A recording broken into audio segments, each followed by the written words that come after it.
Internal revenue stamp sa rekisito sa mga pigpapabakal na vape products kasabay kan pagiging epektibo na kan vape law.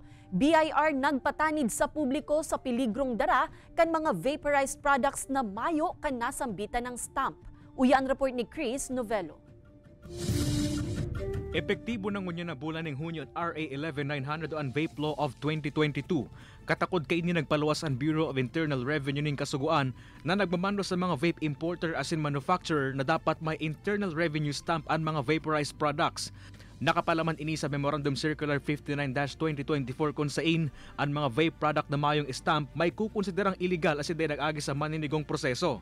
Siring subuot kan sigarilyo, papatawar man ini ning excise tax. Most likely, may risk talaga. Kasi hindi mo sigurado kung legit yan o original ba ang pagka-manufacture. Delikado subot ini sa sulod kan mapapabakalan ng vape na mayong stamp. Liwat man na pinagirumduman kan DTI ang mga establishmento nagpapabakal ng vaporized products kan mga eco-complying requirements asa sa katapusan kan taon. Sa datos kan ahensya, nasa 25 na establishmento ang nagtitinda ng vape sa bilog na probinsya ng Camarines Sur. Kasi they are given the grace period until December 2024 to comply. Na dapat magko-comply sila duman sa pag-obtain kang registration or permits coming from the Bureau of Product Standards.